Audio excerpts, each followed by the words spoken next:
We're back. What's good, everybody? Been a long time. Shouldn't have left you out of Dope Beats. Step 2. Got your boy here, Grego. Got your boy here, TJ. Got your boy here, Coach Tony. Got your boy here.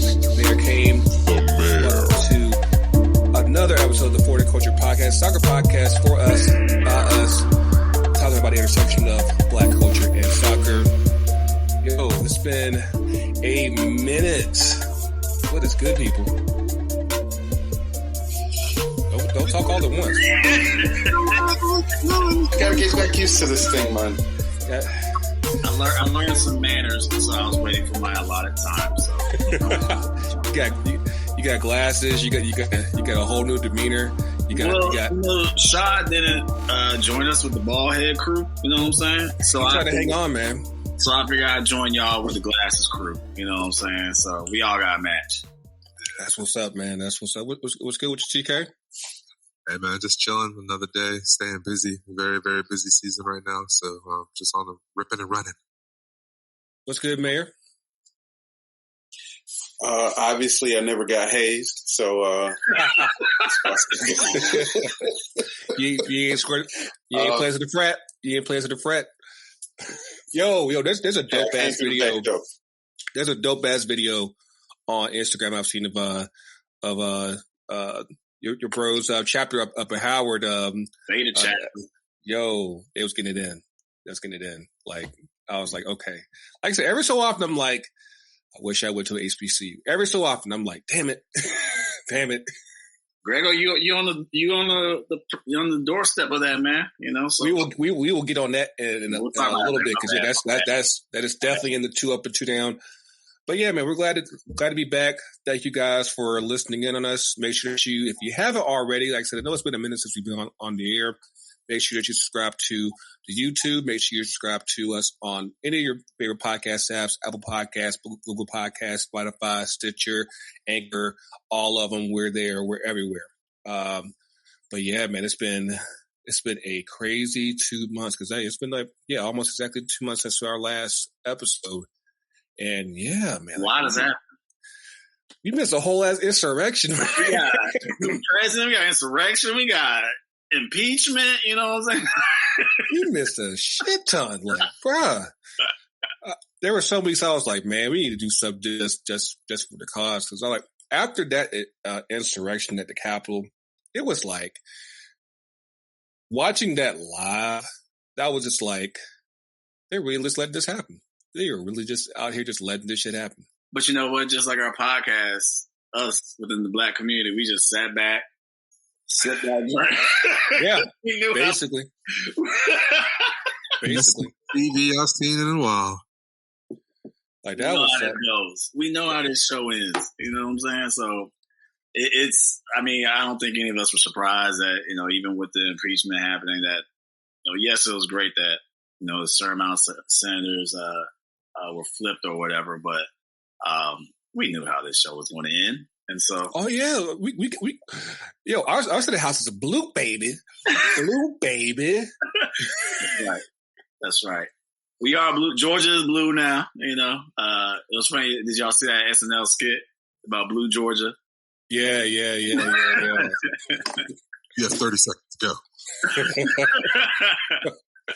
But no, it's crazy because we got new senators here. Shout out to Senator Ossoff, Reverend Senator Warnock. So you got to make sure you get it in the right order. Got to get it in the right order. We earned it. But yeah, man, we still got one more office to take care of. Like we got Kemp got 2 more years. Well, 1 more year. Yeah, we got to get him out. But yeah, man, like it's just been a lot. We missed a whole CBA get reneged on and got agreed on, like, man. And we still got, and of course, we're still dealing with COVID. It ain't going nowhere. But the season got pushed back to April 17th. So we got a little bit before the season starts here, but needless to say, over in Europe, shit got real today. Shit got really real. Been real, man. That shit it's been a soap opera over there, man. I can't stop watching. So was today the day of the episode where the crown got laid on a new king? Said, hey, it's your crown now, Mbappe. It's yours. Well, I think he was already a prince to begin with. Exactly. Yeah, and now he's like, yeah, it's my throne. He's Marlo. He done Avon. So it's my shit now. Is he Simba? Is he Prince Hakeem? Is he? I mean, no. It's Marlo and Avon. Okay. That's exactly it. Messi was Avon. He said, "Hey, I'm taking this shit out now. It's done." Okay, these are your corners. Yes. Okay. I got some new stuff going. I got some red tops coming through. You know what I'm saying? Basically. I got some PSG tops coming through. You know what I'm saying? Oh, we even missed that. Jumpmans.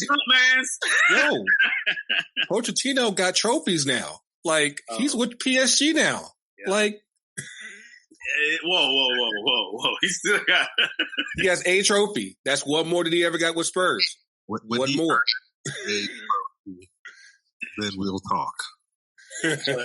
Why do we play the game? It's not for the trophies, remember? Hey, I'm pretty sure he won that first one. Like he won that one like within like a week or two of getting the job. He's like, you know what? I can get used to this trophy winning shit. Like I can do this. Like this is okay. This fits me. Maybe I am good.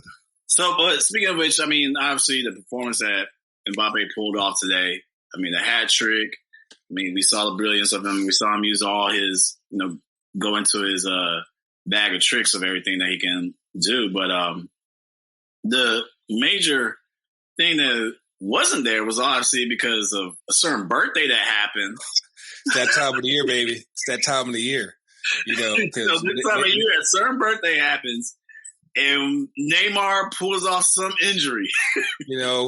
My knee ain't acting right, man. My arthritis, just it ain't what it used to be, man. I got to go home, spend time with my sister, bro.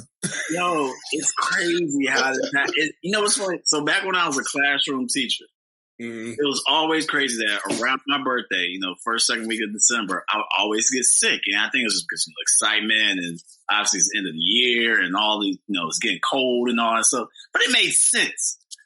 Neymar's is clearly because he's like, yo, my sister's having these baller parties. I don't care about COVID. I'm going to spend time with my sister, bro. Did y'all get an invite? Hey, I'm still waiting on mine. Like I think Ringo's supposed to be handling the invites on the state side, so I'm just waiting for him to go ahead and just pass them on out, man. Just hey, we available, man. Let me know what's good. I thought I was gonna get a Zoom invite at least something. No, it's on Clubhouse. You're both wrong. Oh well. Not that was a shot, We need to have a conversation about Clubhouse because I don't understand it. Grego, I haven't seen you in any. I've been in some rooms. I ain't said shit.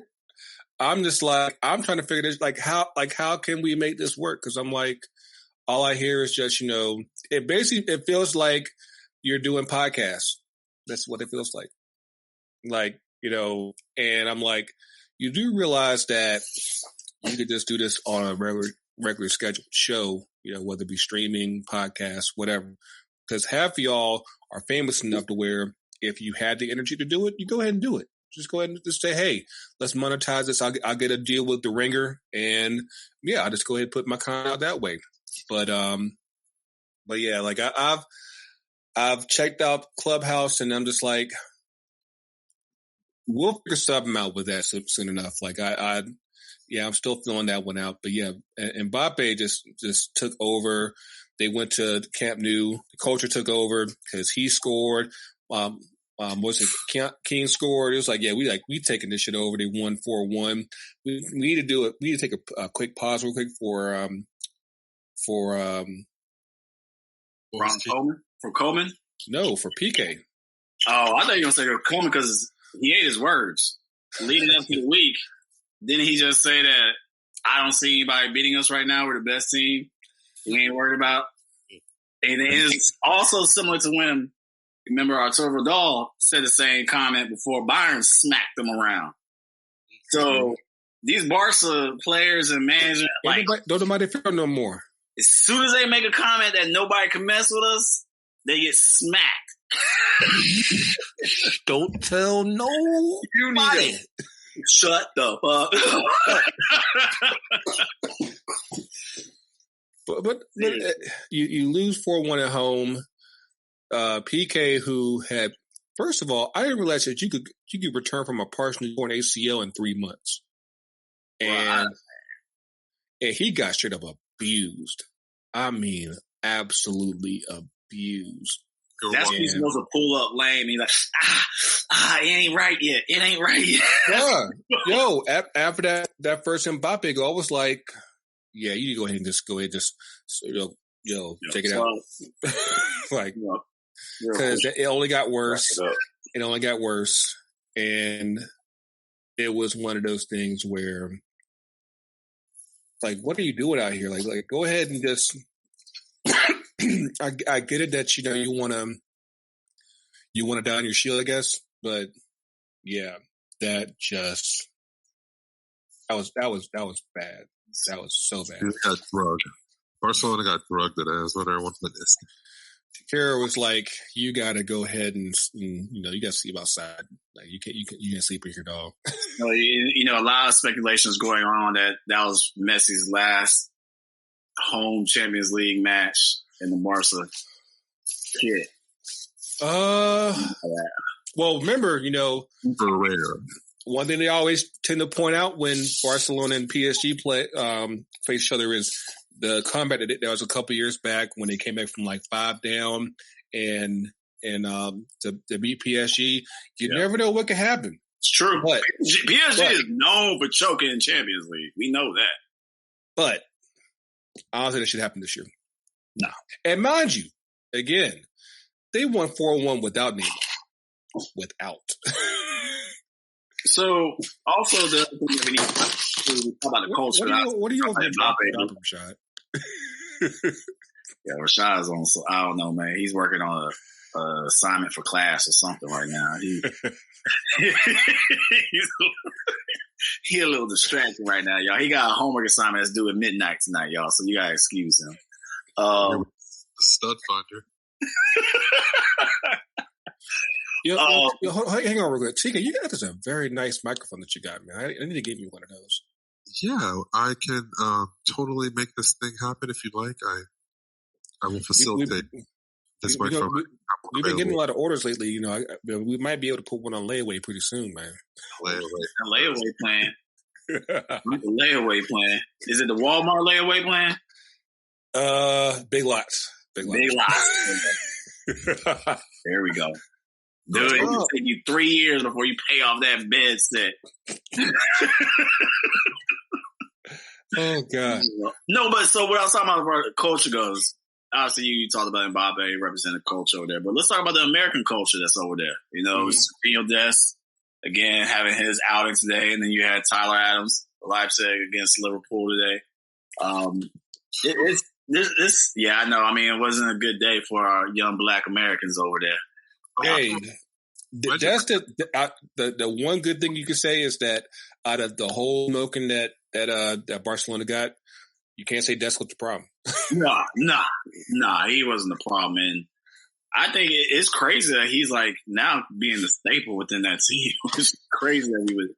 But we talked about this last year. It was like this is like exactly the kind of situation where I hope doesn't rub off bad on him, because clearly you have a team that is at worst in transition, if not in a straight up decline, and you don't want that stink to come off on him. It's like he's part of the problem as well. It's like, no, he's one of the guys that you need to go ahead and say, hey, this is a guy for our future, and whatever it is that the shit looks like after Messi leaves and after PK leaves and after Coleman leaves, he's a guy that, hey, he ain't a problem. Let's go ahead and make sure he's good.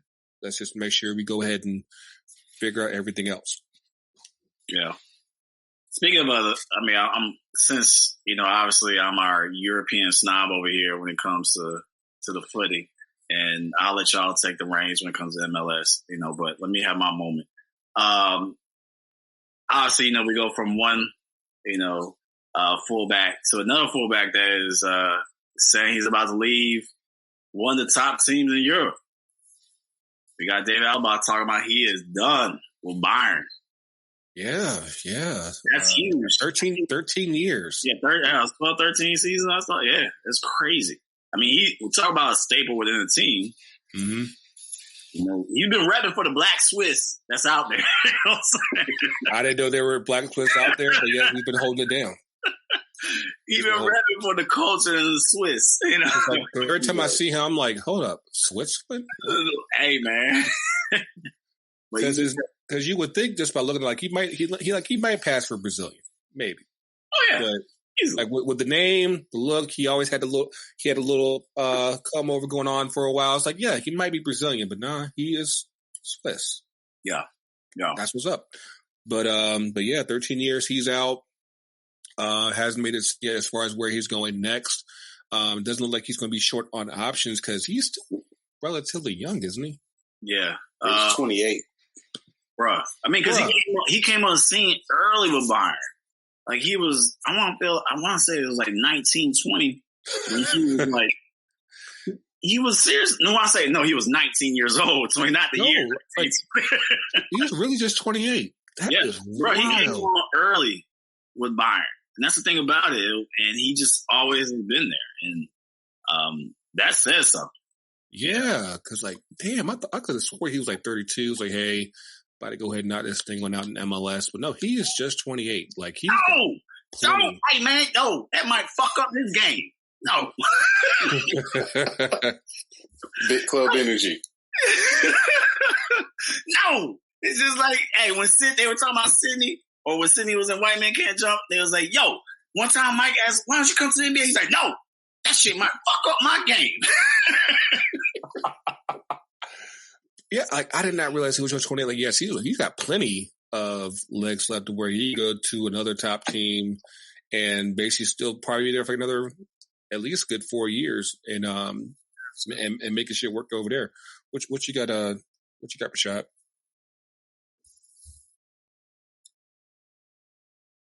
Hold up. It's over there. They're moving slow motion. As far as the move here,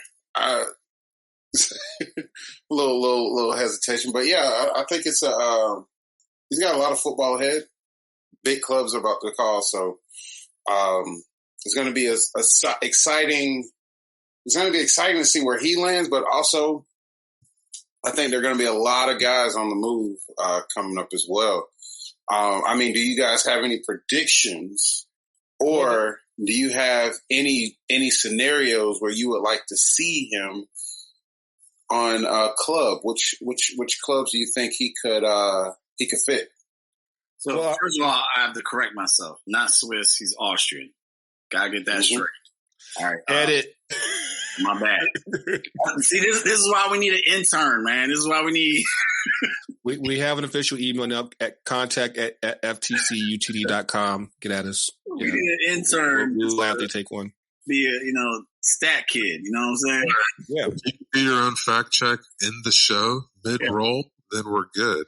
Yeah. Just keep it going. I kind of wanted to do that. I just didn't step up. My bad. Because Bayern has already actually gone ahead and started making replacements. They're getting Dayota Upamecano. There we go. Upamecano. Yep. And he's coming over next season. That Bayern's still black. That's the hashtag Bayern Mad Black. But yeah, man, it's as far as like where I can see Alaba going next, I think, especially given his resume, I would be hard pressed to not see Real or City go after him. I think that at his age, at his skill level, those would be the top two, just like right off rip. That I would say, yeah, I'd be shocked if they even let him leave the office without him signing a contract. Beyond that, if he manages to get beyond that, I'll give you one. I give TK's boys. TK's boys. I can actually see it. And given how shitty things have gotten over there, I mean, like, you could use them. I mean, what's an upgrade? Well, we talked about this last year, and then the shit finally came to roost. Frank's out. Thomas Tuchel's in. And can't nobody find Pulisic. Can't nobody go a game without mentioning Pulisic anymore because he hasn't been playing much. You know, I did hear that I think his grandma's sick, something like that. Like, you know, I don't know what, like, because Tuchel and Pulisic have history going back to Borussia Dortmund. And yeah. The assumption was that, hey, you know, I'm your boy from back in the day, man. Go ahead, you know, hook me up. But you really haven't seen him a whole lot. And but all things considered, like they've been winning since Tuchel's been came on. But of course, that's how they always get you at Chelsea. You know, get a new manager, win a few games, getting that little false sense of comfort, and then next thing you know, it let you down. They might get a trophy, and they say, "Nah, we good, we good, we done with you." Nah, what they'll do is they'll win like the International Champions Cup for, you know, during the trophy that Pochettino won. Hey man, I don't even know why we laughing. We want shit, you know what I'm saying? Hey, we might get on this in a second because, you know, we had like a sniff at the top for about 5 seconds. You were there. No, I think seriously, like I actually think Chelsea might be a good new challenge for him, but I also think that Liverpool, obviously with their depleted defensive reserves, they're desperate for defense. So, well, first of all, you need to hit up on this real quick because I'm not realizing how volatile the EPL has been at the top of the season. There's been 9 teams that have been at the top this year. Yeah, 9. I love it. I'm holding up 10. It's actually 9. But yeah, we haven't had this in a couple of years. I love it. We haven't had it maybe ever. Great. And you know, we could at our last episode, Liverpool was on top. Now they're 5th or 6th. Like, of course, right before whole episode that was when Van Dijk as of today. Van Dijk went down, and like people were thinking, like, you know, like they held up for about a month, and then all of a sudden that shit just said, okay, we can't do this no more. Well, you know, props to one of our featured guests that has been on here a couple times, and the Liverpool expert, Cab, called this. You know, he stated that, like, you know, the pretty much that Liverpool had already climaxed, you know, last season, and that, yep, I said it. I did say it. Now they're dealing with, you know, all the things of they have an older regime up top in their attack. Although it's still a scary attack. I mean, like there's no doubt about it. They're still scary, but they're older compared to the attack tandems that are out there. They're older. They're feeling that strain of getting older, and when you haven't replenished your roster the way that you probably should have over that time. Yeah, after a while, like, you know, that adds up, especially when you're dealing with this COVID schedule where you're basically playing like every twice a week, 4 games. Twice a week. Yeah. You're not getting that rest that you would normally get. And like we talked about this back when the season started, like at some point you're going to need that depth, and you're going to need those 5 subs that they never brought back. They did bring it back like a concussion sub, but they never went back to a full 5 subs. And yeah, like when you have teams like this that are in those multiple competitions, you're in FA Cup, you're in League Cup, you're in Champions League, you're in the Europa League, like at some point that's going to add up because you're not getting that amount of rest. Like it's hard enough as it is just going through your regular domestic league, whether it's EPL, La Liga, Bundesliga, whatever, but it's a whole other deal when you got to deal with European competitions as well. And it's for the teams like this, like you're definitely going to get tested. And that's why, like a team like City, that they've basically been running roughshod. They've won 16 in a row. 16. Yeah. Yeah, it's competitions. Yeah, it just got obscene. It's because, like I said, we had our sniff. We had our sniff about a couple weeks. Said, hey, back on top again. We're good. It's back to normal. Then, almost like clockwork, things like we get a draw here, we lose there, and then like I said, we're still hanging around. Tied for second with Leicester, but the way City's looking, it's I don't know if the thing about City is they've been playing that COVID ball. They've been adjusting to COVID and conditions because they haven't been scared to bench players. But they have depth. They've always had depth. They have depth. And then, that's the thing about it. That's a plus. That's depth. And then when you learn Sergio Aguero, where's he been? You know what I'm saying? You don't even have him, and they're not even missing a beat. That's the thing that separates good teams from great teams when you have, it's like I said, especially, and again, this type of environment to do so, where you basically have a team that you have a squad so deep that if you basically split your team up, the second team will probably at least get you Europa League. You got Zach Steffen in goal on your second squad, baby. You know what I'm saying? And he's gotten his money when he's got his opportunities. Yep, exactly. And it's but yeah, just the way things are looking, it's you're instead of any of us, catching hot your wave, you got to hope that they fall off now, because they played Liverpool over the weekend. And Gundogan had a hat trick against them, made Liverpool look silly, but then he went out with injury. So it's now that's the type of thing. It's how does that type of injury affect everything else and their momentum? And hopefully they fall off, because fuck them. Yo, it was a sad day to see Alisson struggling like that in that game too. I had never that one goal that Leicester smoked them. It was you never would see that type of matter of fact, the last 2 weeks, because you had Liverpool was 2 weeks. No, Man City was 2 weeks ago. Then last weekend was Leicester. Both of them, Alisson looked horrible. He looked like De Gea. So, whoa.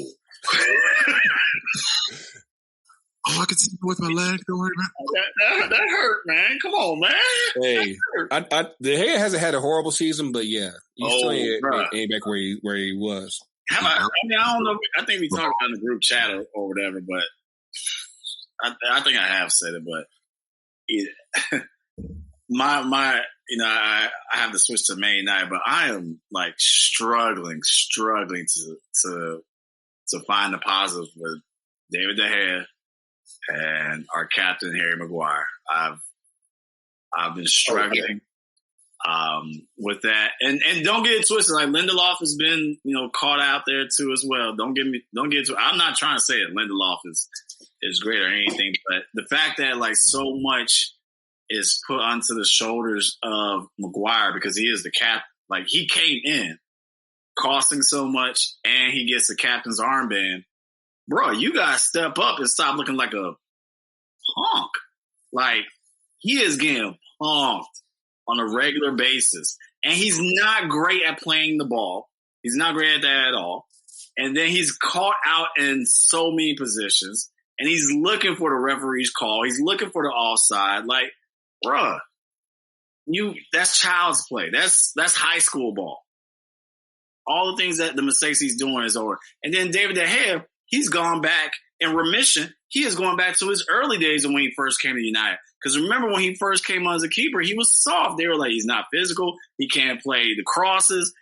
All the mistakes he's doing are similar to that. And, oh my God, if he does another freaking kick save, it's going to drive me crazy. Is one of the laziest save. The kick save is that means you're already rocking back on your heels.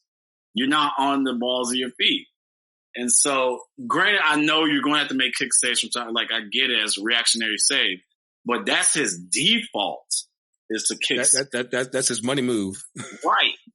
And so that's where he gets so caught out of position so many times because he's always on his heels opposed to being on the balls of his feet. So he is driving me crazy because he's just soft now. He is a soft keeper. He's soft. Well, let's not forget. I'm sorry, TK. And TK is a fan of goalkeepers too, but I'm sorry.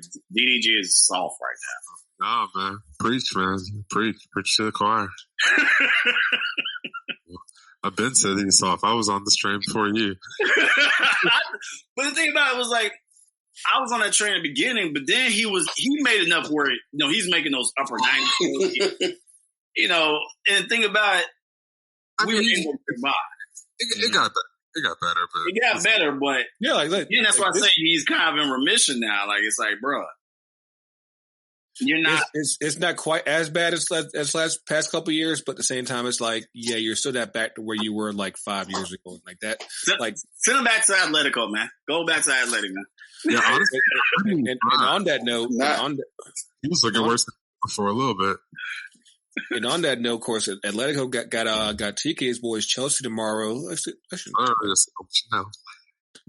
But Suarez. Actually, no. They're next week. Tomorrow we got Sevilla and Dortmund, Rashad's boys in Porto and Juventus, and that's where our homie Weston McKennie. Weston. Yo, we gotta take a minute on Weston him real quick because he has actually made me start watching Serie A again, and I don't think anybody in their wildest dreams would have really thought that he would have gotten the amount of opportunities that he's gotten, to the point where I think he's a linchpin with their team now. Like, I think that if they manage to somehow not buy him permanently, you have to say that's gross malfeasance, and you take care of your money. That word. I'm about a cup full of Margaritaville. That's what happened tonight. You should have asked me that around 5 o'clock. I might have got you.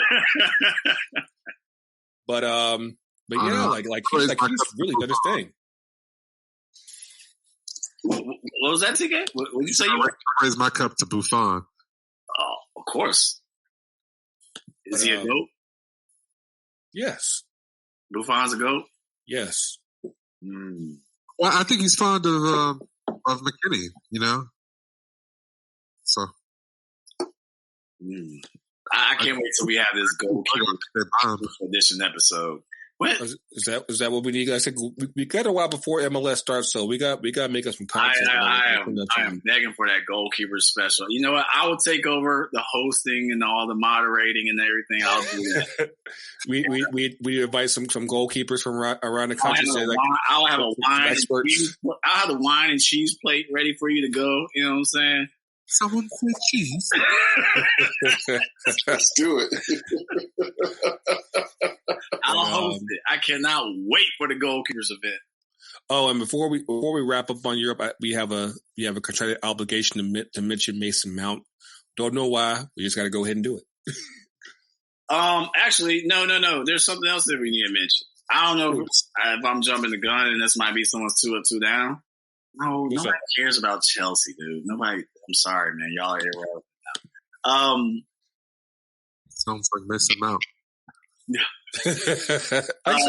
Every conversation about Chelsea always seems to just say, "Hey, we got to talk about Mason Mount." No, that matter what the issue is. Could be Kepa, could be Pulisic, could be Timo Werner. It's like, hey, Mason Mount. There you go. No, this actually goes along with it. This is totally relevant. If we're talking about Chelsea and the status of them, I am talking about racism in soccer and how we have to reset the counter almost every day now because of, even though there's not that many fans in the stands, the social media harassment of players. Yeah. And horrible. I agree. Actually, it's impacting the United side more than Chelsea as of late. Well, let me ask this real quick. I think this is a problem in the UK, though. I mean, I don't mean that this isn't a problem in other parts of the world, but I mean specifically with black players, young black players in the UK. I think that this is a very current social issue. But let me ask you this. If fans were going to games in full, no restrictions, would we be having this issue to this extent where they're resorting to going online as hard? I mean, we can play the what ifs game. I mean, of course. I'm sorry to jump the gun on you, Rashad, but I think the aspect that who knows that if fans are in the stands and they're allowed to, vocalize their displeasures within the performance of the black players, just the black players, because right. Black players who are only the problem. They're the only ones who are effing up. You know what I'm saying? Never mind. Mason Mount is innocent. No matter what anybody says, Mason Mount is innocent. Well, the thing about the black players is you're allowed to be a lot more critical when they mess up. Of course. And you're allowed to bring up their cultural stuff when you insult them, as opposed to just talking about their actual skill. That's the only way to insult people. I'm sorry. Thanks, God. I appreciate that, God. No, but I think that it is something that is unique to the European leagues, and probably even more so the Premier League because of the microscope they're under. It's almost every week that any black player that doesn't do well with any of the top 6 clubs within the EPL, they're going to get harassed. I would love to do some research on that as far as like look at some charts. I definitely think this is an intern chart. We not the priorities. Yeah, we might need to put Greg. We might need to put a social post. For the cultures in search of intern research. We need some graphs, some bar charts. Yeah, I have a new monitor. Like I said, we're trying to up our game this year. Going to our 3rd year, and we need an intern to go ahead and hook this thing all up and everything. I was going to say with these comments that are coming out from these clubs, do you think that they're already having meetings before the matches just to prepare for potential things that fans are going to say? Yes. It's almost like depending on what club, some of it is consistent, but then with other clubs, it's some new stuff. So it's like, are they game planning already to figure out, all right, we got a response ready, because they know some stuff's going to happen as soon as shit goes left, match is over, they lose. Oh, fuck this guy, blah, blah, blah, blah. And they were already ready with a statement. Yep. We don't condone this. This is not the matches are over with, and I'm getting statements.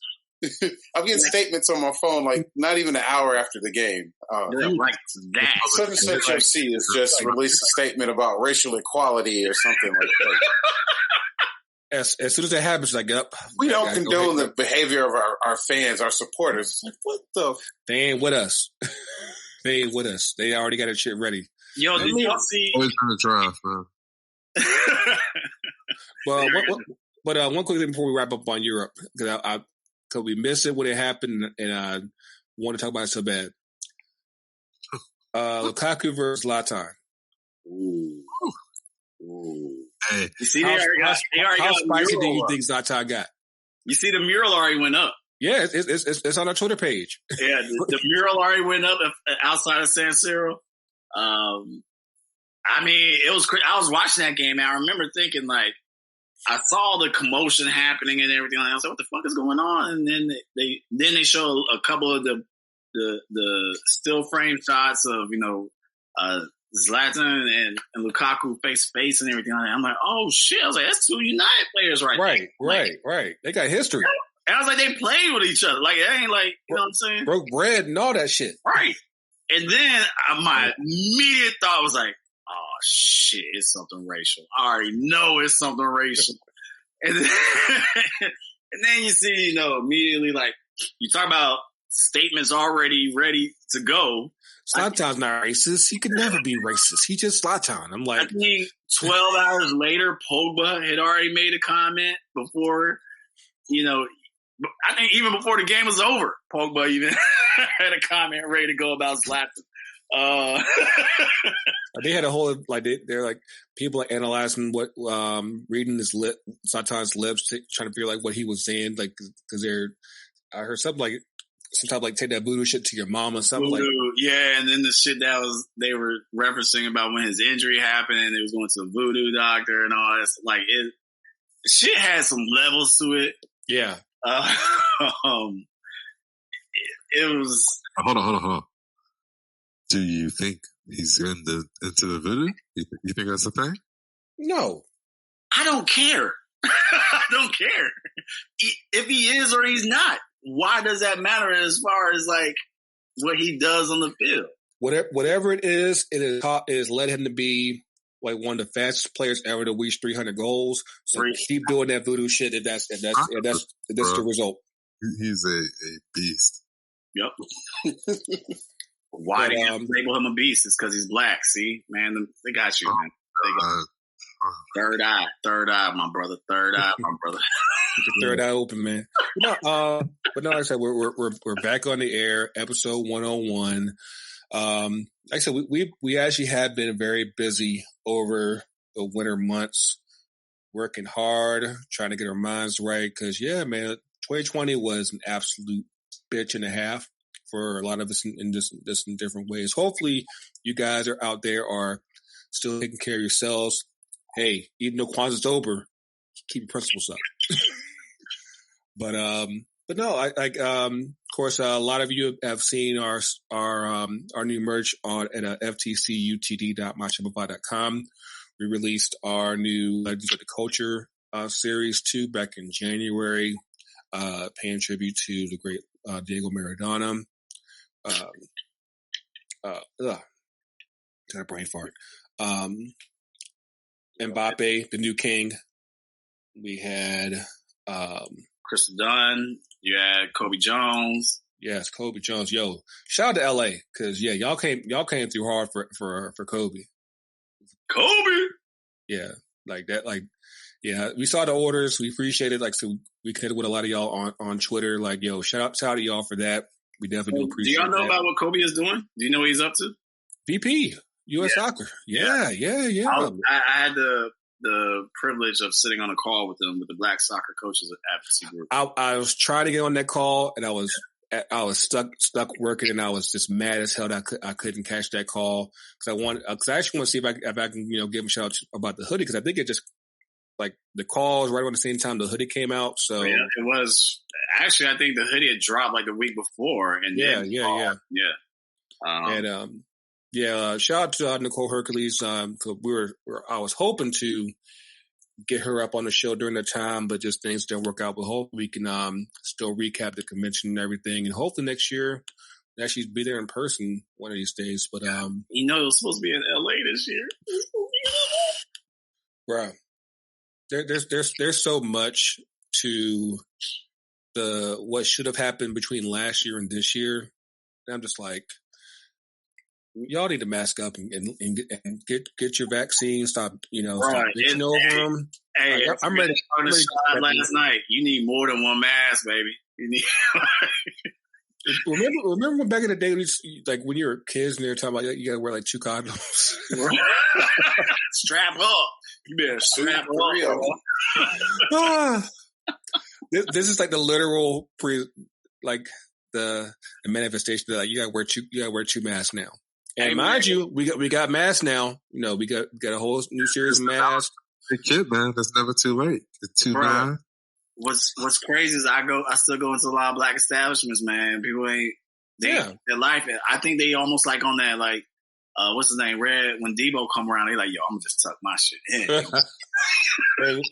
and shout out to Blackfires. We have a collab mask with them. So again, make sure that you shop on the website FTCUTD.myshopify.com. We got new Namesets styles. We got new masks, new merch. We got women's clothing. Yes, and we got something coming the Coach Tony's way. With this nice old Thorns jersey that he got going on here, man. But there was what like are those roses? Before we get up on this last part real quick, there's an article that came out with Crystal Dunn like back over the holidays. I really want to touch on real quick because I feel like I've noticed this, especially on Twitter, that there's been a major groundswell going on to make sure that Crystal Dunn gets her motherfucking flowers. Absolutely.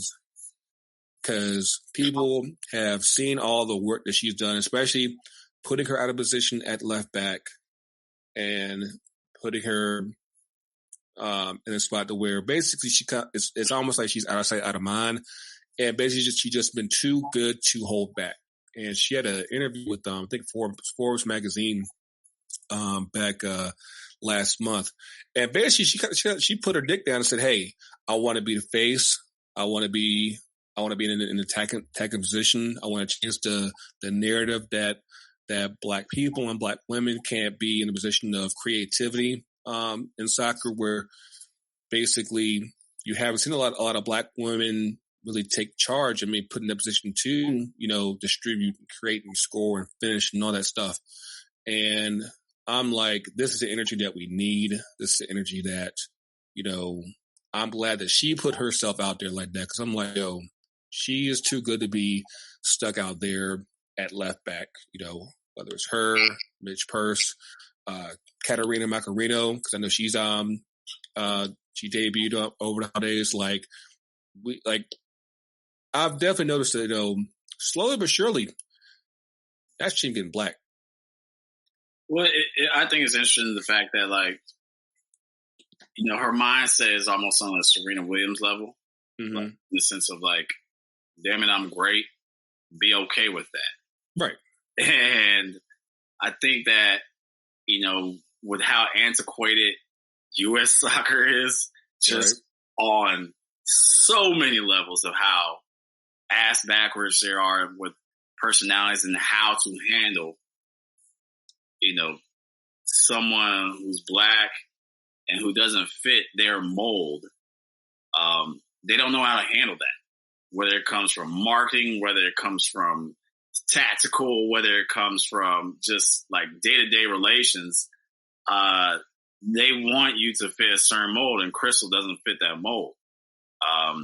She has done everything that they've asked, but she's like, bitch, I can do.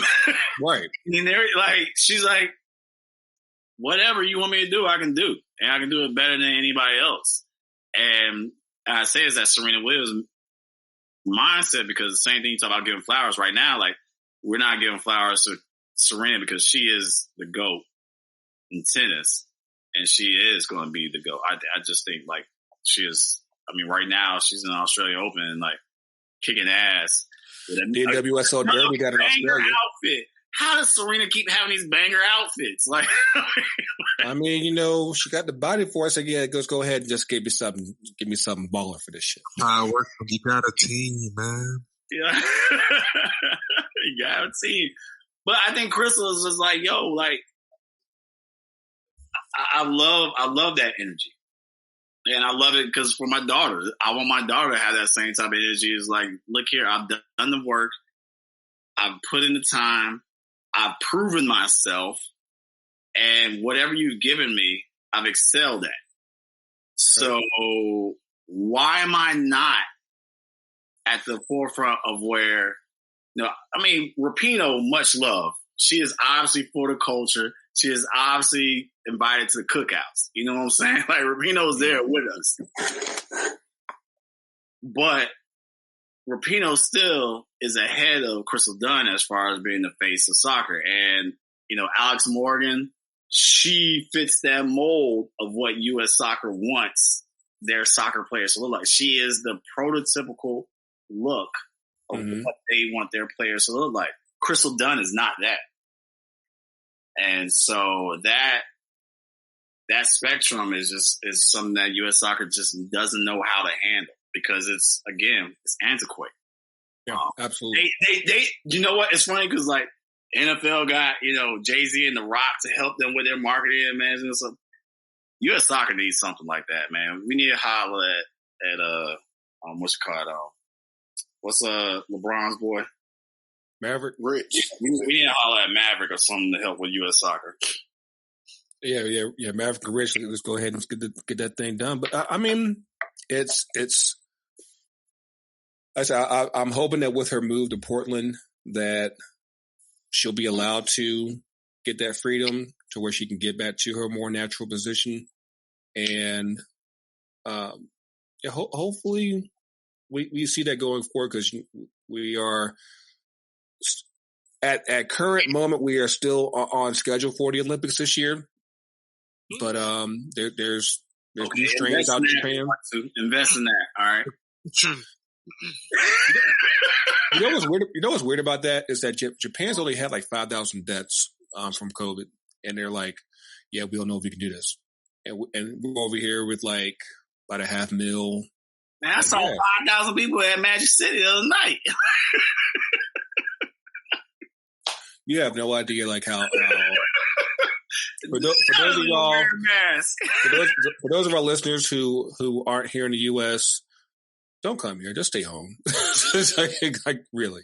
Yo, y'all saw Mayor Keisha's tweet? No, I didn't. No, I saw her photo shoot. I saw that. Oh yeah, that was good too. But Rolling Stone. Yeah. Hey man, she's doing what Atlanta does. Man, she's putting on. Yeah. No, but she was basically talking about the Atlanta being the destination for the NBA All-Star game, and basically like, y'all, what is y'all doing? I'm mad they did this without even talking to her though. She was like, I appreciate the interest, but no, we are closed. Basically, she said, and that's like, we're the NBA. We can do what we want. Like, no, you can't. And what's crazy is we got the NBA All-Star game, and then in the summer we got the Major League Baseball All-Star game. So, did we games? The thing is, we knew baseball was coming before COVID. NBA made that decision like a month ago. They were like, so we're coming to Atlanta. Yeah, they were like, yo, lights are cheap. Let's go to the A-Town. We have football games here, so I'm a little confused on that. Man. But some dollars in the back pocket here. But I mean, yeah. Hey, the people that wanted to go to that game, Tony, they're probably just going to go down the street to Magic City. There's no probably. They will. There's no problem. They'll watch it from there. Sure, you'll see the anti-maskers there. Do you remember when the All-Star game was here last time? I remember. I was in college. 03. Yeah. I was in college. I came down. I was with my homie from Memphis down here, and it was ignorant. Maybe we can get a redo. Maybe they'll run it back since fans can't go. Maybe they'll run it back. That would be the hope. That would be the hope where they're saying, like, hey, if y'all go ahead and, do this for us this year, we'll come back in about 3 years. Of course, we'll be older. Just like they did Tampa with the Super Bowl. They went back. But or WrestleMania or whatever, some of those events last year that got COVID, they came back again. What's actually lined up perfectly is with all the violence that's happening in Buckhead right now. That is going to the mean streets of Buckhead. Like, that is going in the same motion with all the pop celebrity stuff that's going on. So you got the violence in Buckhead, you got the All-Star game. It's like, perfect. Bring it together. Y'all are funny. But, on a Buckhead. But yeah. I stay with it. I lock my shit in Buckhead.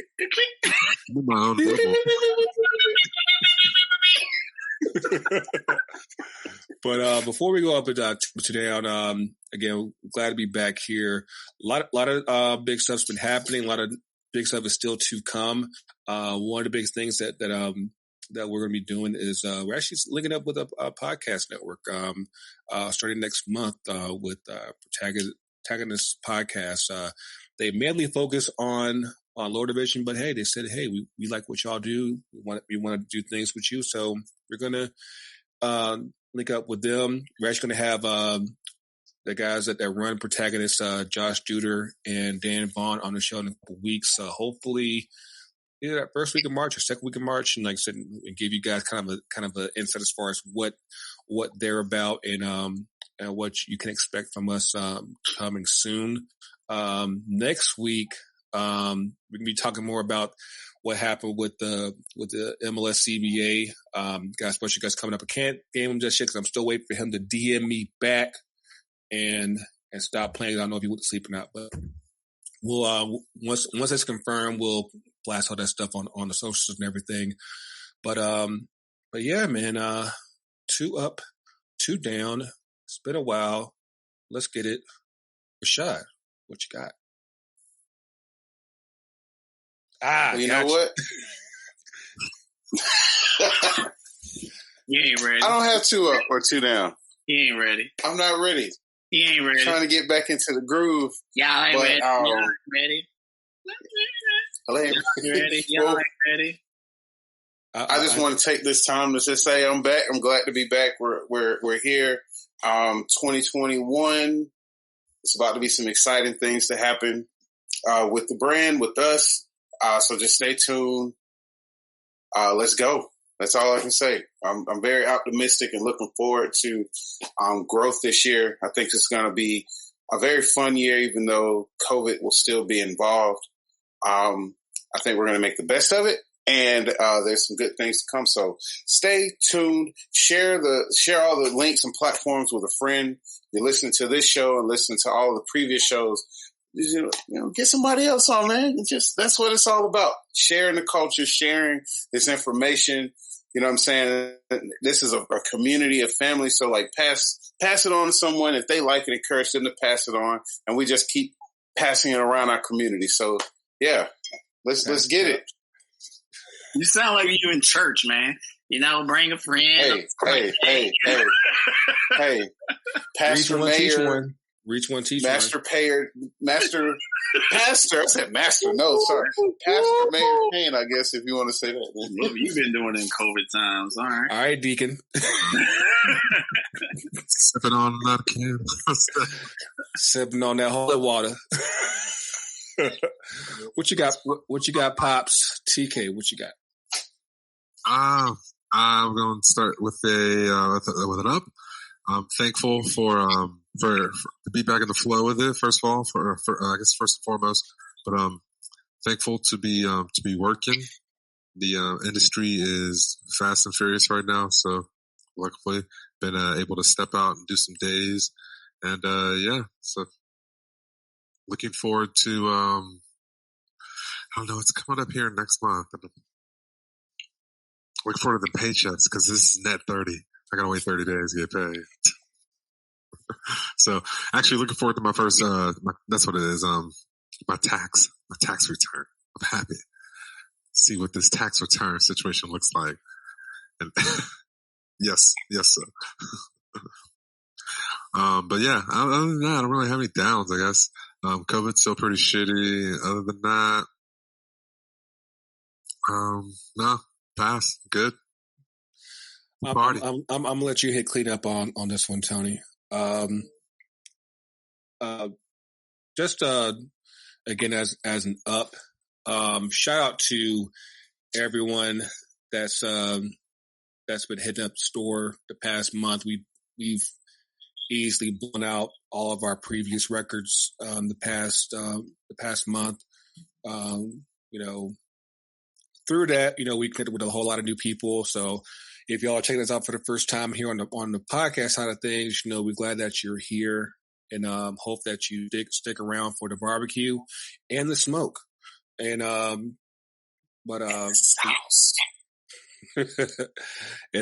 yeah, on that note, yeah, shout out to our boy L from 2 Cents. Yeah, he got a special Crystal Dunn hoodie that he rocked on the show. He got one of a kind. I'm trying to get that one of a kind service. Damn, I work for the show. I can't get no. Whoa! You got the 2020 version of the 1-on-1 with the Ever. Don't try that. But yeah, shout out to him for that. We actually did a project with him over the holidays as well with jerseys that they did recently released, and we did the name sets for those. So I'm actually got the name sets here at the crib, and looking forward to getting getting those in so we can get those pressed and all that good stuff. If you haven't already checked out his show with him and Moby Kugo, definitely check that out. It's good shit over there. Again, shout out to Protagonists. You'll be hearing this episode both on our main platform as well as on their platform this week. So you guys over on Protagonists will be getting the first little taste of us. And again, it won't be the last. But I mean, other than that, I do have one quick down. We got to pour out some more Margaritaville to NBCSN because it's going to be their last year, and just out of nowhere. Well, I don't want to say out of nowhere because I actually did hear some buzzing like late last year. Their coverage, we see this coming. Yeah. But basically, it looks like, I guess, at some point after the Olympics this year, NBCSN is pretty much done. They've already been pushing a lot of EPL content over to Peacock streaming service, which, depending on who you ask, is a whole bunch of shit. And hopefully they get better. So we'll be getting WWE Network. Like I said, they got a lot to work on because it not only affects, of course, those of us that watch soccer. You got a whole bunch of hockey heads that like, hold up, like. That's our moneymaker right there. Like, so it's definitely going to be interesting to see like how they transition because a lot of stuff's supposed to be moving over to USA, which I'm not sure like how that's going to come off. That's still a network? USA, yeah, USA is still a thing. Yeah, you got Monday Night Raw and Law and Order. That's all they got. That's about all they got. Being an asshole. But these reruns. Yeah, you could never have enough Law and Order reruns. But this is true. Yeah, but like I said, I think personally, I think it's a bad move. I think that just having a sports platform in general is usually ends up being beneficial. Even though the rumor is that everything's moving over to streaming, I'm like, it's still TV. It's still the bulk of your audience right now. So I think losing that channel will end up being a negative for the time being, because now you have these sports properties that you would normally have on that channel that now you got put on USA or CNBC or over on the main NBC channel. And yeah, I just don't know how that's going to work. You know what doesn't work? What? Disney. I mean, you got the EPL deal supposed to be coming up, I think, either this year or next year. That would be something that ESPN Plus could acquire. Oh, yeah. They've built basically, like, think of what Netflix is and how long it took Netflix to get to where it is today. Disney in like 7 months. I've said for a while that with all the property that ESPN has that they use on ESPN Plus, you have Bundesliga, you have Serie A, you have the English Championship. Then you have, I think they have Eredivisie as well, and of course they got MLS and USL. And I'm like, that's about a good 5 or 6 properties on its own, even without the EPL. I'm like, I think that they should be devoting some type of, if it's not network, right? Soccer specific, right? because the general. Why are we making it harder than it needs to be? Like, why?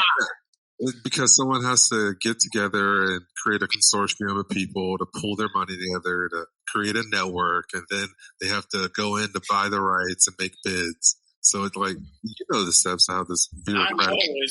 But that's the thing, though. This is kind of what I was getting at, is that it's not like there's a shortage of sports. There's definitely not a shortage of soccer.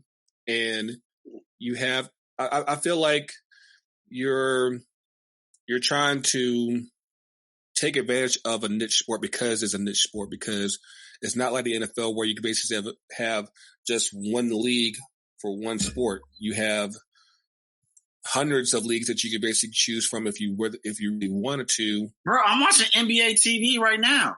Yeah. Watching NBA TV. What's this thing right now? Fubo TV? Fubo? Yeah. Yeah. They have like a... Did you say Fubu? FUBU's got their own network. That would be.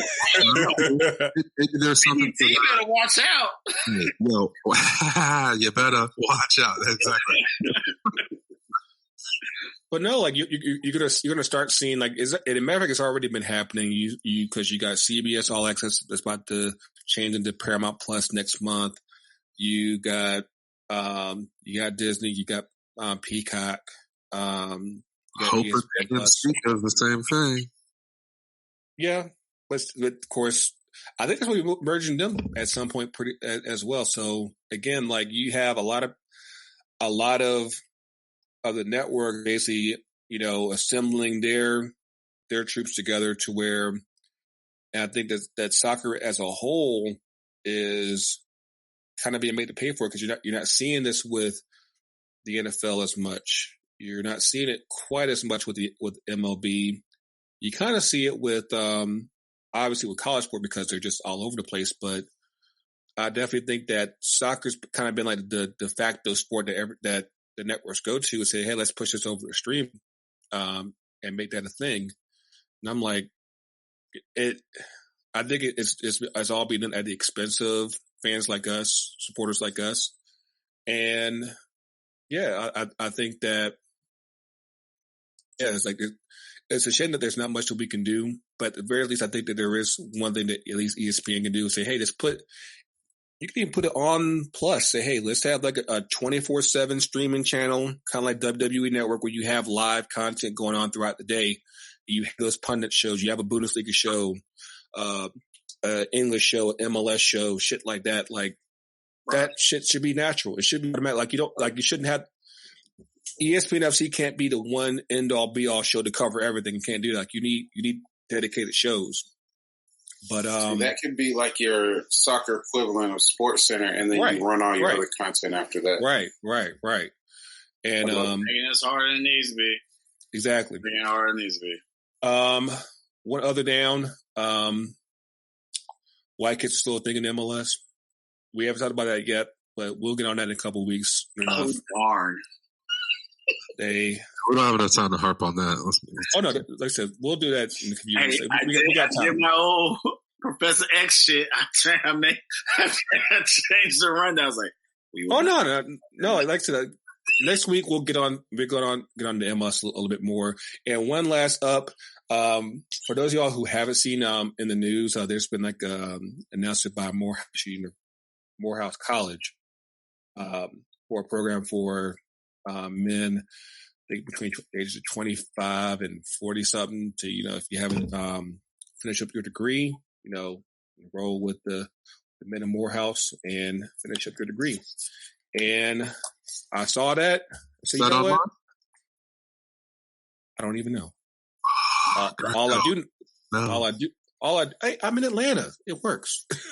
But yeah, I went ahead and said, I need to see what's up this program. So I've signed up myself, and because I'm about a year and a half from graduating. Last time I was in school was like right before my mom passed away. So yeah, something that's kind of been just on the back burner for almost a good 10 years now.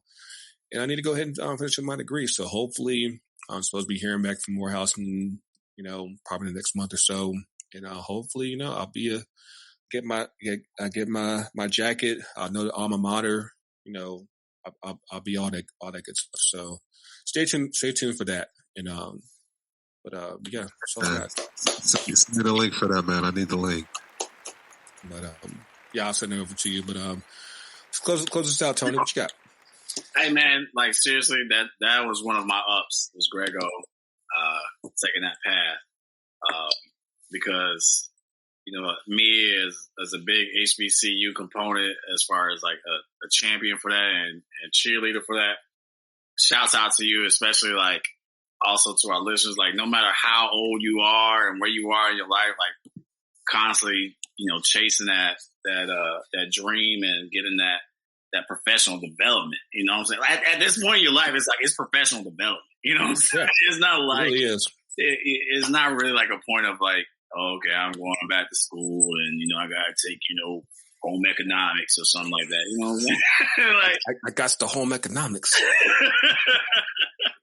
No, I mean, this is professional development for yourself, right?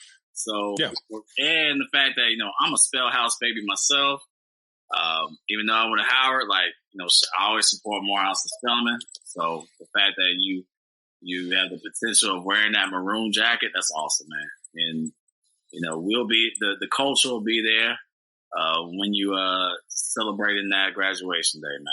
You know what I'm saying? So shout out to you for that, man. That's awesome. I'll have a little hat added in the background for you. Yeah, right above your left shoulder. Rashad, before we wrap up, I almost forgot. Karen. There you go. You said what? Hey, Karen, knock it out. This one, while we've been gone, another thing as far as throwing on top of the list of things we've missed over time, we lost a few icons, but one of those icons is someone that... Come out, man. Let me pour some out real quick. Please do. We lost an icon who I'm very fond of. Here you go. Growing up, he was one of my idols growing up in life, and I think he's someone that so many people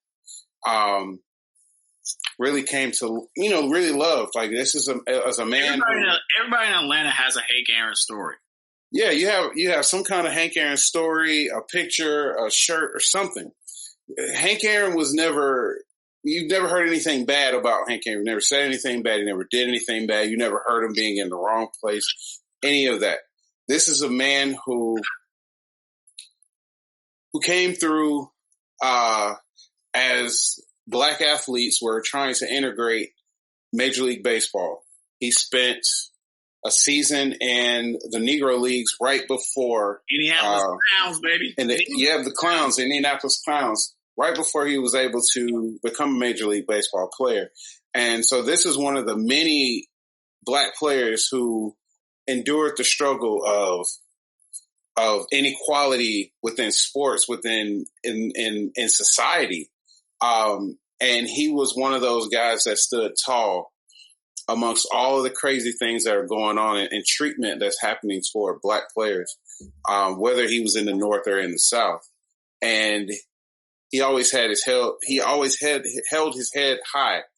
And just thinking about the career that he's had, he's majority of his stats by the time he retired, he was top 3 in majority of all of those things in the history of baseball.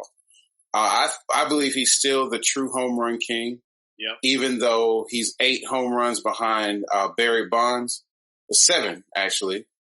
There's supposedly 8 lost home runs from the Negro Leagues, because the Negro League stats have now been recognized by Major League Baseball to be official.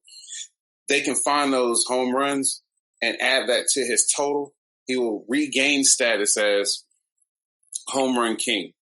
And he's just a true icon of sports, of black culture, of Atlanta. We truly lost a legend over this break in time. And it was just beautiful seeing all the words people expressed and the sentiments that, what he meant to so many people. And I think a lot of that went lost until we lost him. And people were reminded of how great of a human being that he was and how he touched so many people. And I think it was a reminder of where we can continue to build and go as a society and as a people, and how we treat each other and how we learn to live with one another and how we build with one another. So I look at his life and his legacy as something that we could cherish, as something that we should all internalize, especially with all the stuff that has been going on, the insurrections, and all that stuff with the Capitol, and just our relationships amongst different communities. He was a shining example of how we all should be, and someone that we should all try to emulate at some point in our life. But rest in peace to the great Henry Hank Aaron. Number 44 in all of our hearts here in Atlanta and around the world in baseball, just black culture. That's my piece. Shout out to the Falcons and the home team, United. They for the season have retired their number 44. I personally, I think they should just go and just knock it out permanent. To the Atlanta tribute to say nobody's wearing this number. That's Mr. Aaron's number. But yeah, that's a solid tribute. Rashad. Can I add on to that? I mean, go ahead. Yes, sir. The ATL native and everything like that. I mean, it's funny because when obviously I got Jackie Robinson on my wall here. Like Jackie Robinson was literally the genesis of me getting into racing sport in my life. And I was around the age of 7, 8 year old when I got into that. Then so when you go down the Jackie Robinson path, it's sooner or later you get onto that Hank Aaron path. You know what I'm saying? Well, Hank Aaron is like chapter 3. Chapter 2 is like Larry Doby. Chapter 3 is Hank Aaron. Mm-hmm. And if y'all know, Larry Doby was the first black player to integrate the American League for the Cleveland Indians. But it's funny because like still to this day, literally till this day, till this day, you know, I'm that person that when I go into a restaurant or anything like that, when I sit down, I sit with my back so I can see, you know, the front door. And people are like, oh, you get that from Sopranos or, you know, mob shit in there. No, it was actually because when I was, I want to say 11 or 12 years old, and I read Hank Aaron's book, he talked about that because in the pursuit of breaking Babe Ruth's record, he was getting all these attacks. And he would talk about when he would go in public spaces, he needed to see the door of who was coming in and out because of his life. You know, there's always threats on his life. And when I was 11, 12 years old, when I read that, it just stuck with me. And I was like, I get that. Like, I want to be able to see and monitor everything, which is funny because a lot of people ask how I got into goalkeeping, being a goalkeeper. As a goalkeeper, I got to see and monitor everything. Everything's got to be put in front of me. You know, we can get into the psyche of that. We can break that down in another episode when we go into our goalkeeper episode, you know. But I have to see everything. Exactly. The goalkeeper. But the same thing, like, ever since I read Hank Aaron's book when I was that little, like, that always stuck with me. I always channeled that Hank Aaron with me when I go into public spaces. Like, I got to see everything and keep everything in front of me. And, you know, Hank Aaron, when I was fortunate enough when I got to meet him in person. I mean, he's that old school, gracious black soul where he's just like, yo, you can feel the journey that he has, but at the same time, you feel like he's one of your ancestors. And at the same time, he greets you with his own personal touch. You know what I'm saying? And so, like, I mean, he was a giant amongst us, you know, when he was walking around here in Atlanta. And he was always a champion of the city. He was always a champion of the black community. I mean, the first word that comes to mind when I think of Hank Aaron is grace. He is a gracious athlete. And, you know, it's sad that we lost him, but at the same time, you know, I'm looking forward to seeing how our city and other cities and other places continue to honor him. And, you know, I mean, like, you know, there's even that flirtation, the word of, who knows, Atlanta Braves might change their name. I am definitely signing that petition to Atlanta. The Hammers? The Hammers. That's what's up. That's what's up. Yeah, when I first heard, I was like, yeah, that actually makes that's dope. All the sense in the world. That'd be all dope. the sense in the world. And I would love to see that. You know, there's definitely been a lot of talk since his passing about, you know, there's already been controversy about the Braves name and the chop and all that. I think that would be the absolute tribute that you could possibly make to. We already got the Atlanta Dream. That's named after Martin Luther King, so why not? You know what I'm saying? I don't think anybody's going to be doing Atlanta Ice though. Wow.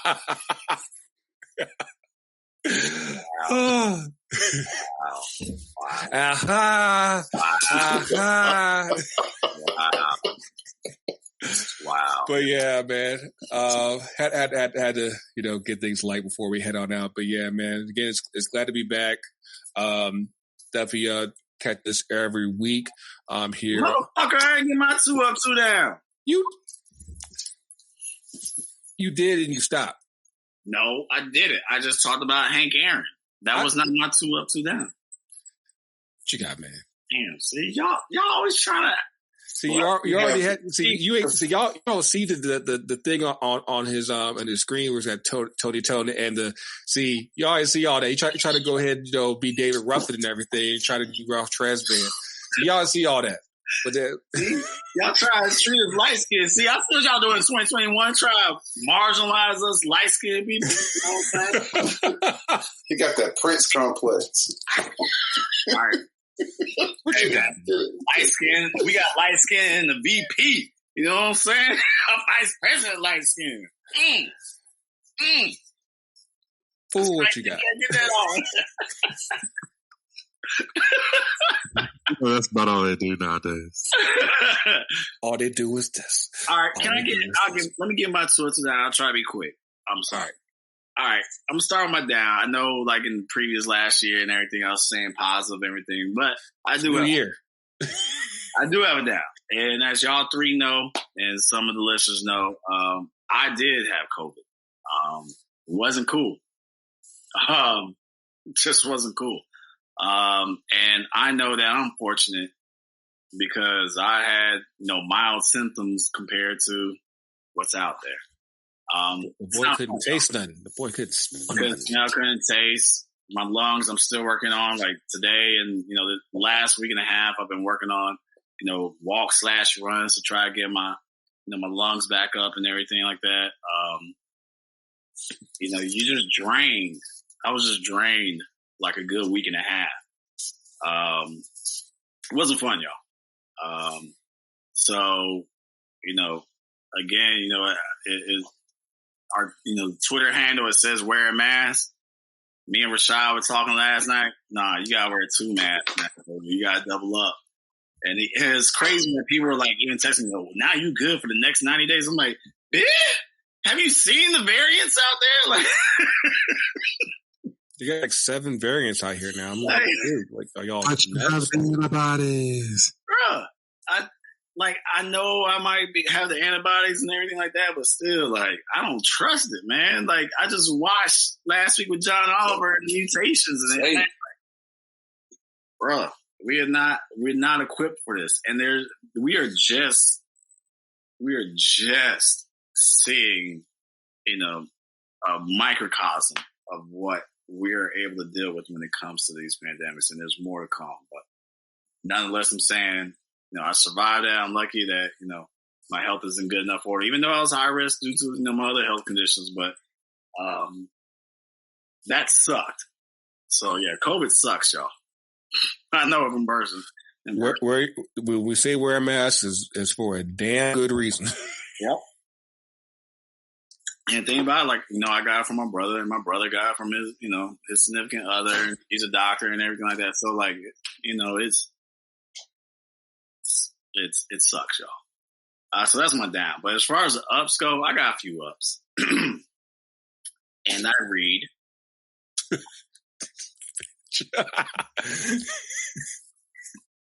So, Grego. What's up? You see that team right there? That's on my shoulder. What team is that? Meat chicken. That's Michigan basketball. Yeah, it is. I've been saying that we're a basketball school for the longest. I've been saying that for years. Right now, we're a top 5 team, 13, whatever number 3. Bruh. And our women's team, they 13, I think they just won today. They beat Michigan State today. Bruh. Men's and women's teams repping. Y'all don't want to see us. Even we were on 3-week hiatus and still came back and whipping some butt. We got Ohio State this weekend. I cannot wait to whip their butts. I'm just saying, y'all want to have all those jokes about Michigan football. That's all right. We're a basketball school. So did y'all have a play on the women's team that had 60 or something like that? Yo, bruh, homegirl just dropped 30 a night. She dropped 30 every other week. I'm telling you, That's what we do, man. We a basketball school. Anyway, so my up is Michigan basketball. That's all I got to say about that. Number 2, state of Georgia is blue, y'all. That is significant. I never thought I would see this day. And the fact that we have a black senator on top of it, like, we don't, that gets glossed over sometimes, the fact that we have a black senator. And then the other senator, John Ossoff, he went to the same school I went to, Paideia School. So it's like the representation of, where I went through my childhood, and then have a black senator as well too. Like, connection's real. Now, again, don't get it twisted. As a resident who has grown up here, born and raised, I still know there's Atlanta and there's Georgia. So you learn that pretty quick when you move here. Outside, when you go into the outer parts of 285, you just like, Roy Wood Jr. has a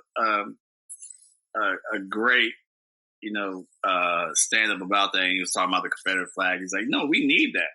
We need to know when you pull up to that gas station, you see a Confederate flag, not to stop. Next. We got enough gas. We got enough gas. We can make it. Much. No, but seriously, my up is that, the fact that we have a black senator. Shouts out to, Reverend Warnock for doing it. And I'm looking forward to the changes he's making. And then, last not least, certainly not least, y'all, I have a 6-year-old in my house. Memphis is 6 years old. I have a 6-year-old. I'm getting old. This little girl right here, this little girl, she was 3 when she was with Joseph Martinez on that. She's 6, y'all. She's like a teenager already. She really is. It means we've known her more than half her life, at least. Yes. Yeah. Exactly. Awesome. Exactly. It's crazy. So, TK, you got to be in that club soon when you're like, oh, my God. Yeah, we're going to hit a round number here in a couple more months. I know. It's crazy, bro. It's crazy. This shit flies too soon. But, the fact that, Memphis is 6 years old, she lost her first 2. She's happy. She didn't get sick when I was sick though. That was a good thing though, because she was with me when I was, positive, and she didn't test positive. So she's invincible. Yeah. Strong like bull. Strong like bull. I meant the Carter, damn it. we got all of them, sir. We got all your likes.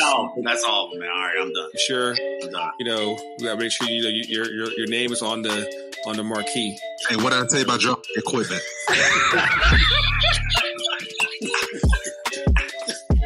All right. Last time I sent a care package to your house. Well, as I was saying earlier, per my email, thank you guys for jumping back in the game with us. Again, it's been a while. And like I said, we're gonna have some fun this year. A lot of good stuff has already been put out. Some more stuff is in the works, and we can't wait to get all that stuff out to you. So make sure you enjoy this ride with us. Make sure you subscribe to the shows. Make sure you follow us on the socials at FTCUTD. And that was pretty good. I'll take it. We listen to each other. It's not bad. That was good. Hey, man, March 8th. First, I cannot wait till that new Coming to America comes out. Woo-wee! I have feelings about it. I know some behind it. Hey, shut up, TK. Shut up. Just shut up. Don't ruin this for me. But make sure you listen to the show both on our platform as well as the Protagonist platform. You'll be hearing it this week on the Protagonist Weekly podcast. So shout out the Protagonists. So shout out to them. Shout out to Josh and Dan. Shout out to the whole crew over there. And like I said, we'll have them on the show in the next few weeks to talk about that partnership in more detail. And they have some fans come along with us. So again, we got to be back. It's been a minute. But yeah, until next week, get at us on the socials, all that good stuff for TK, for Coach, for Mayor, for Grego. Coach is real, Coach is everywhere. We'll see you soon. All hail King Mbappe.